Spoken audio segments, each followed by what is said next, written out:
Hello and welcome to the Fantasy Flex podcast. I am your host, Samantha Praviti, and I am joined as always by the one and only Mike Triplett, longtime Saints beat reporter who you can follow on Twitter at Mike Triplett. Mike, huge win yesterday in this wide open NFC South division. Saints would be all alone in first if they could have just protected the 13-point lead in the final 5 minutes at Tampa a couple weeks ago. But maybe they feel better watching another team blow a 33-point lead. Oh my goodness. I mean, it was so weird because I was watching that game and I was thinking, oh, where have these Buccaneers been all year? This is the strongest I've seen them come out of the gate. I mean, Joe Burrow had like 0 fantasy points in the first half of the game. And then all of a sudden it just all falls apart. So that was a crazy game to watch. I'm not even like rooting against the Bucs. I mean, I'm not rooting for the Panthers really, because I know they're just going to get annihilated by the Cowboys in the first round of the playoffs. So it's just comical to watch this whole playoff thing unfold. I mean, on the other side of things, we've got the whole NFC East projected to make the playoffs if the season were to end today. No one from the NFC South seems like, I mean, they're not going to have winning records or anything like that. Lions actually are making a rally here. They started 1-6, and now they're 7-7 in the hunt. So a lot of playoff stuff could really be coming down to the crucial week 18. You got to witness the Desmond Ridder debut. He completed 13 of 26 for 97 yards, 0 touchdowns, 0 interceptions. One takeaway that I had from this game was that they did lean heavily on the run. Did you have any other takeaways? Yeah, that was the takeaway from watching that game. And Tyler Algier really exploded in that game in particular, which, could gravitate toward him having a bigger finish to the season. Unfortunately, they're about to play the Ravens, which is not a great matchup, but if you survive past that, maybe the next week when they're playing the Arizona Cardinals, Tyler Algier could be a good bench stash. Definitely, especially with Caleb Huntley going down with a torn Achilles in the game. I know we'll get to a little bit more of injuries after this, but speaking of injuries, Mike White ended up missing week 15 with those broken ribs. He was kind of questionable going into the week, not cleared for contact. Now they're saying that he's unlikely to play on the short week on Thursday night. So we saw Zach Wilson once again, not Joe Flacco. So there was definitely some impact on the Jets players. The offense didn't look nearly as strong. I mean, Wilson ended up not having a terrible game for fantasy, but none of the receivers looked that great. So I would temper expectations for those guys moving forward. Yeah, and I think we're going to probably mention Michael Carter, although I think he's still over the 50%. But there's a possible injury to watch there that could make Michael Carter relevant again. But if Zach Wilson is the quarterback, he doesn't throw to running backs. I don't. I think that probably brings down the value of any of the ones that are healthy for them. Yeah, and it stinks because that is a good matchup otherwise. One last thing I want to mention, we had a lot of chatter about this Bills-Dolphins game going into the week because they had all this snow and a lot of people were lowering expectations, at least for a lot of the skill position players in that game. There were a ton of points to go around in the end, 61 points in spite of this massive snowstorm. So I wanted to get your take on sort of how weather patterns how we should react to those things for fantasy, especially with the Saints-Browns game coming up with some projected weather there. Yeah, that one could be, somebody mentioned they saw a forecast with 0-degree wind chill at least or whatever.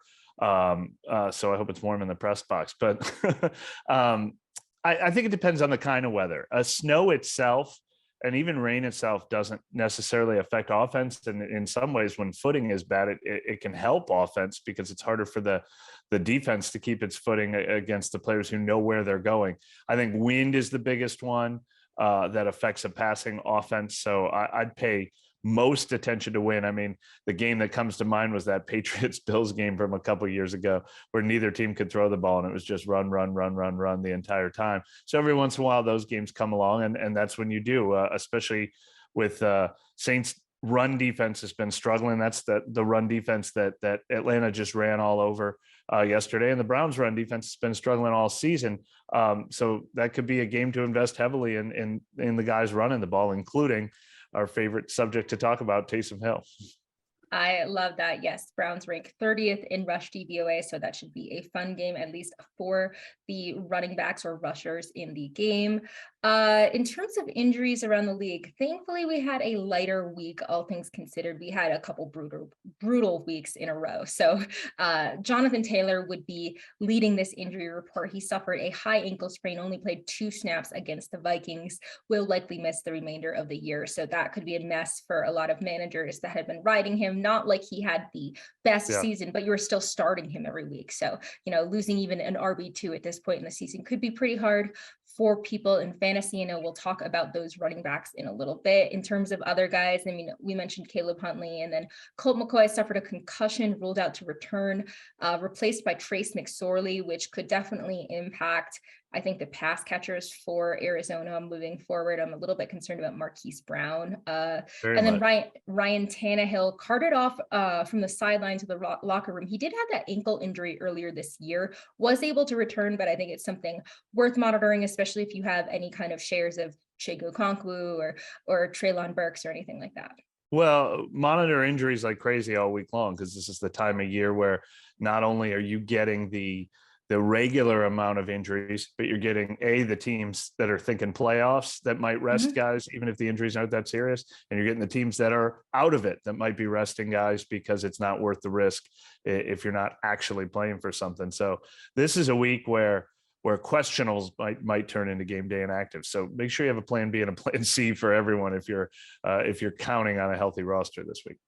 Definitely. And just based on this week, it feels like we're going to have a really exciting finish to the year. I mentioned there's a lot of jockeying that could happen with the playoffs. But in addition to that, I mean, we just had a number of crazy games that I did not expect. Obviously, the Jaguars upsetting the Cowboys in overtime. The Texans almost beating the Chiefs. That did not happen, of course, but it was really close. And that's 2 weeks in a row that they've kind of held their ground against tougher teams. I mean, it's a 1-win team. So that was pretty surprising. And then, of course, the wild ending to the Patriots game, which was just absolutely crazy on that Jacoby Myers lateral. Unbelievable. I'll tell you, the Texans are interesting because I took my own advice and I have the Titans defense on both of my biggest playoff rosters because I had planned ahead and they're playing against the Texans next week. And all of a sudden I'm not so sure, even though the Texans don't have healthy receivers or a healthy running back, they're suddenly putting up an offensive fight. Who knows?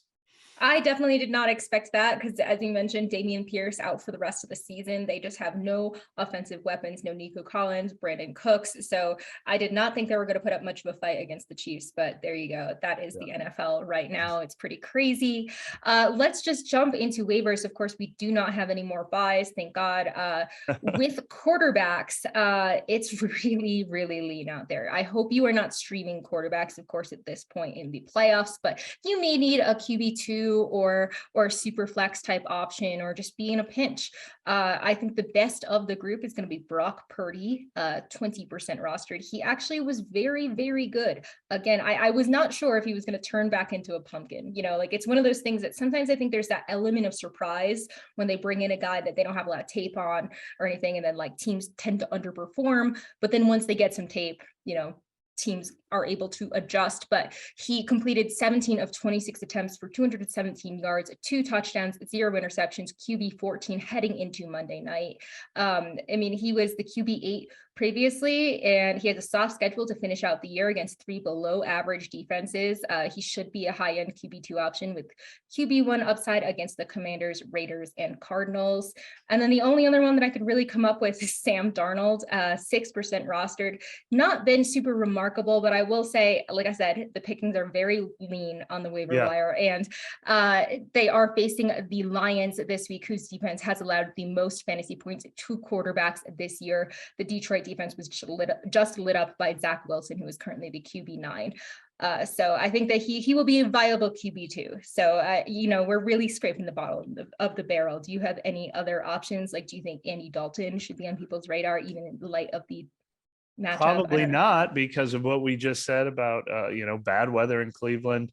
And the game plan should be to run the ball against Cleveland. So I wouldn't recommend Dalton, who normally I would. I mean, he's in this middle of the pack group, and he's an established starter who can get the ball to some playmakers, but this isn't a great matchup for him. It's a horrible matchup for Taylor Heineke, who we've been recommending, or at least has been one of the guys on this list in recent weeks. He has to play the 49ers. It's Ryan Tannehill is a guy that I think is just, kind of underrated, fine. But now we have an injury concern with him. So this is a sketchy week. I mean, this is find out who's hurt and maybe pounce to the waiver wire to get a replacement quarterback kind of week. But I do like your Sam Darnold recommendation because that matchup is so good against the Lions. Not only are the Lions really have they really struggled and given up a lot of points with their pass defense, their run defense is so good that's clearly the game plan. You got to throw against them.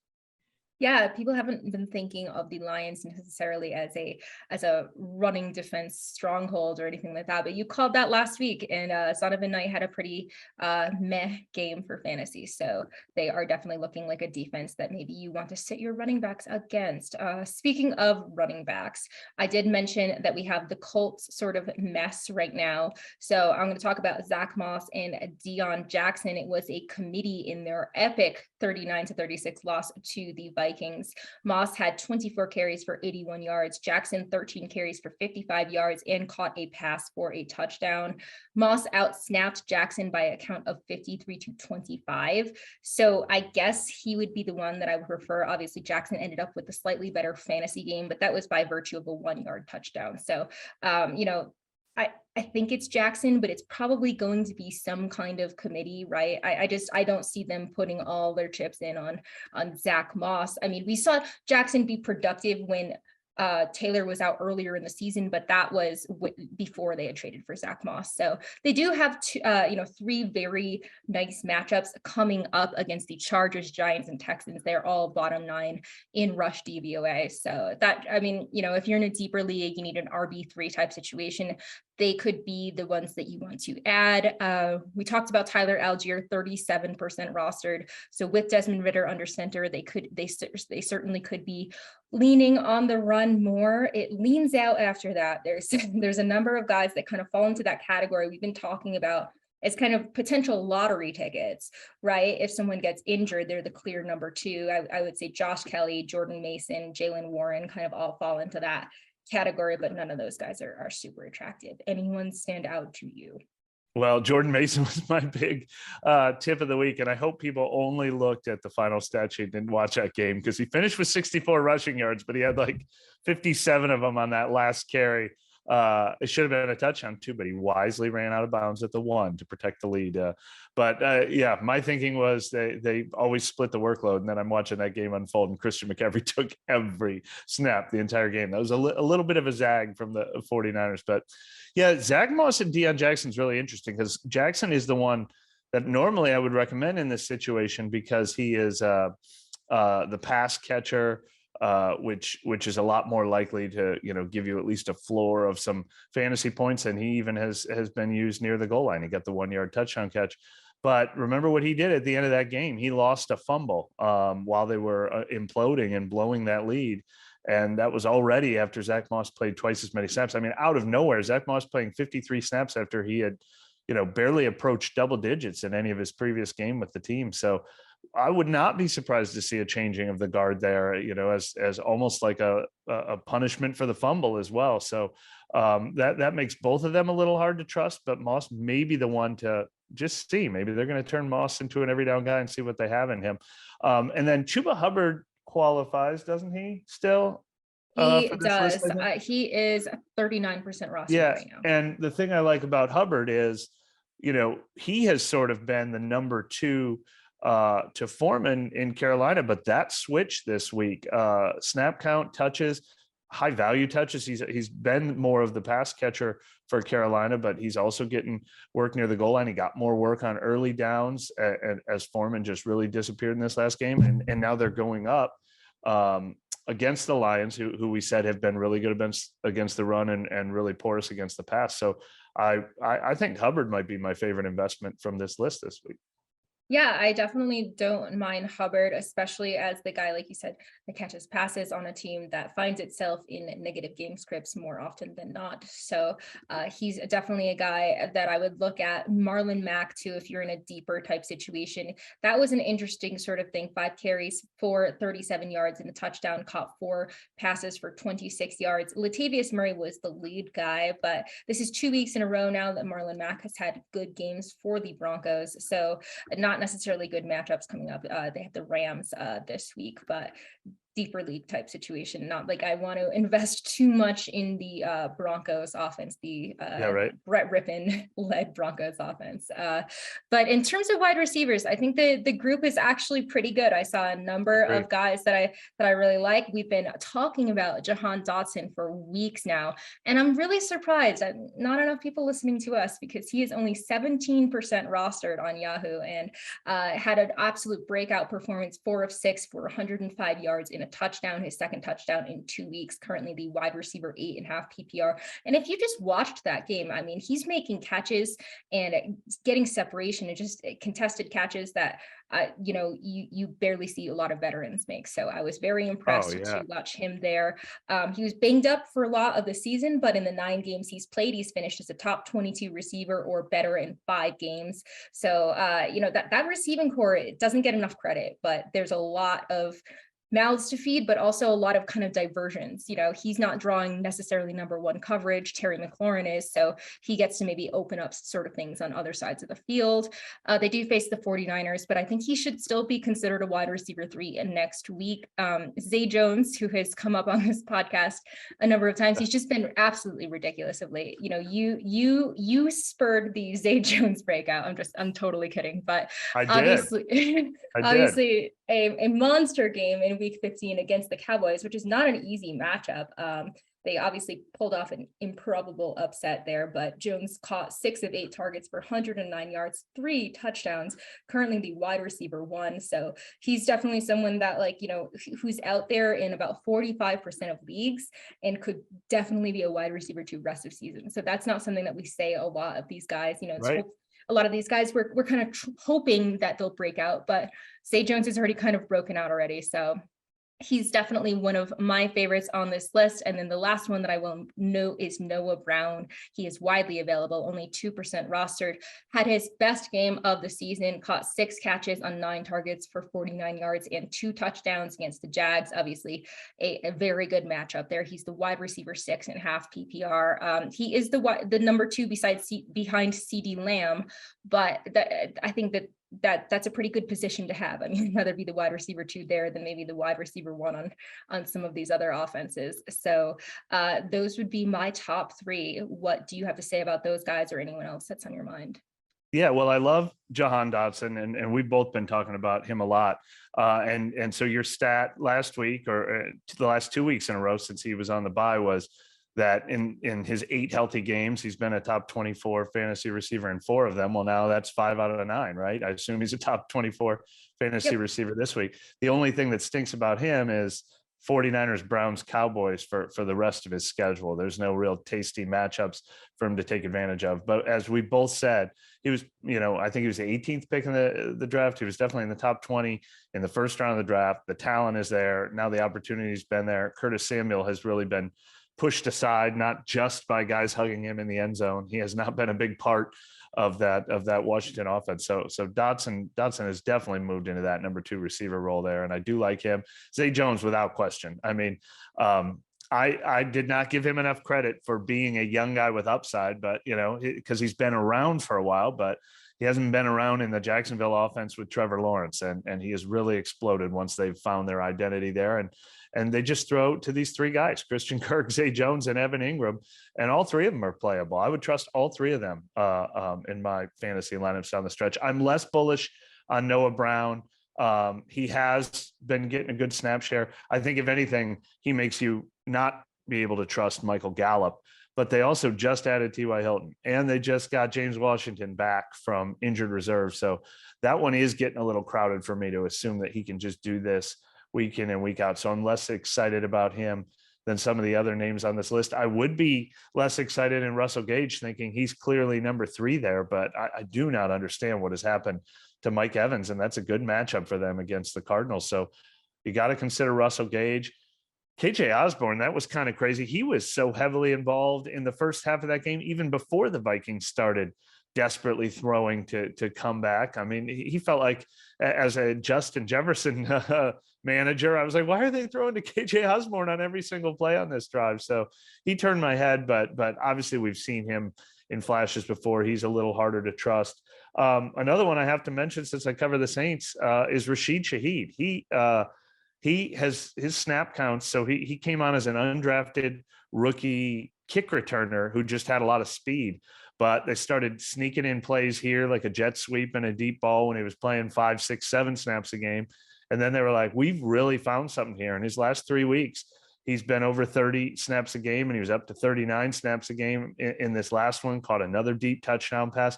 But he's kind of learning the entire route tree now and becoming their wide receiver too, alongside Chris Olave. When you add the amount of opportunity he's getting now to the home run threat that he brings almost every week, Rashid Shaheed is definitely a best ball play or a daily play for cheap if he's still cheap, if not a real viable possible wide receiver 3 option in your fantasy playoff rosters.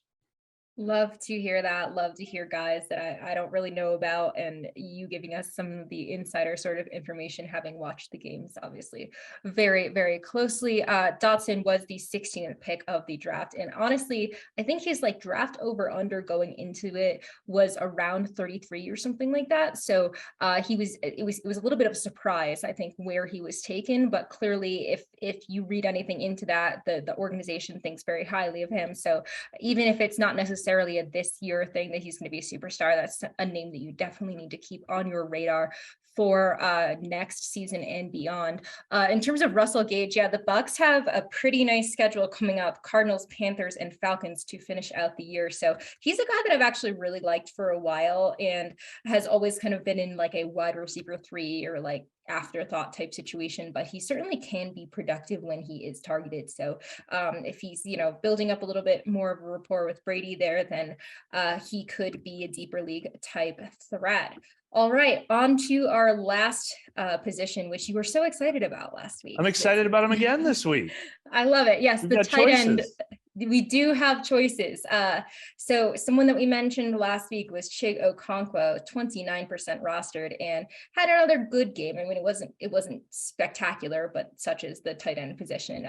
4 or 5 targets for 54 yards, and he rushed for 6 yards. He finished as tight end 2 the previous week. So, I mean, he's tight end 15 heading into Monday night. But what's really crazy is that, he's had 4 consecutive games with at least 5 targets, kind of came out of nowhere, saw a season high 60% snap participation rate, outsnapped Austin Hooper for only the 2nd time all year. So he has a number of decent matchups coming up against at least like the Texans and Jaguars, the Cowboys in the middle. So not super great, but at least someone that is definitely on the rise that we need to take a little bit more seriously. We've got the Saints guys. I'll put a pin in that and just say Noah Fant would be another guy that I would be interested in as well. Tight end 7 currently in half PPR with 1 game left to play. But yes, talk to us about the Saints guys, because we had a huge game from Juwan Johnson and then a pretty good game from Taysom Hill too. So how should we proceed moving forward?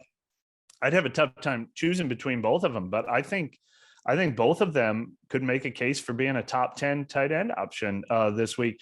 The case for Taysom Hill is, if you look and if you don't trust Taysom Hill, it's because you think he's so unpredictable. There's games where he's the NFC Offensive Player of the Week, like he was earlier this year against Seattle. And then there's games where, he just disappears and you get, 3 carries for 9 yards and you might not even get a single point, especially in PPR leagues where he's not catching a lot of passes. But there is a rhyme and reason to it, and it's when they face vulnerable run defenses and they're able to run the ball. He's just like any other run-heavy option that we're talking about, like at running back. And this is another good matchup for running the ball against Cleveland. One of the fantasy-wise, one of the worst. They allow some of the most fantasy points of any run defense in the league. And the Saints know Taysom Hill is one of their 2 or 3 best playmakers. So we just saw them face a vulnerable run defense in Atlanta. And what did they do? They got Taysom Hill heavily involved as a runner and a passer. So I think we're going to see a lot more of him, especially if it's a cold weather game where they're relying on their run game. So I would trust him again this week, maybe less so the week after that against the Eagles. Juwan Johnson, then on the flip side, if it's not going to be a heavy passing game, maybe you're a little leery of going with him, but he has become really their go-to guy in the red zone, especially since Andy Dalton has become the quarterback. And the only thing that slowed him down was a minor injury that took him out of the lineup. But then he comes back and he picks right back where he left off. And these weren't just, easy catches in the end zone. He made plays with yards after catch on both of them. He has become a really trusted playmaker for the Saints. So he has definitely earned his place in whatever that is, the second or third tier of options, with the whatever the Dulciches and people like that we've been talking about. Well, and Okonkwo. The only reason his numbers, I think, were disappointing in this game is because, the Titans' overall passing numbers were pretty disappointing. And that's probably going to be true all season long. But he's almost turned into their number one option in the passing game. I think he led them in targets or receptions or routes run, or, it's just gone up and up and up every week. And they even gave him a carry after we heard last week that they're going to try to get him more involved as a fullback as well. So it's very clear that the Titans are kind of like what I was saying about the Saints with Rashid Shaheed at wide receiver. They realize they have something in him, and they're trying to get creative to make sure they get the ball in his hands every week. And the matchup against the Texans is much more inviting this week. Definitely. And Treylon Burks has been banged up for a couple of weeks now. But to your point, it is tractor Cito season. No one wants to block Derrick Henry these days in the cold weather. So he is getting fed a lot, and that is he's a good recommendation for this week. Derrick Henry. I might want to start on he's going to be the most expensive, but December Derrick Henry. Derrick Henry against the Texans. I don't know if you can move that price too high in daily leagues. Oh, definitely. It's only a question of if he goes off for 2 touchdowns or 3. So that's how I feel about Derrick Henry against the halfless Texans run defense. A number of good options at the tight end position. In terms of the Saints guys, at least my perception, I would probably prefer Hill rest of season, just given sort of the upside and versatility. He was the tight end 1 in week 13 before the Saints bye, and they have a crazy good schedule. We talked about the Browns, we talked about the weather potentially, but then they've got the Eagles and Panthers. So neither of those teams have good run defenses. So that could definitely lend itself to a lot of big Taysom Hill games. I think that's pretty much all I can say about the tight end position. But Mike, as an aside, tell us about your fantasy teams. Like what's going on in your playoffs right now. Right now, actually, I know I already asked you a question, but right now I actually need a Monday Night Miracle from Cam Akers. So I'm not feeling good about that one. I also have 2 other defenders. It's an IDP league. So that's where I stand. And then my other 2 leagues, I will be advancing.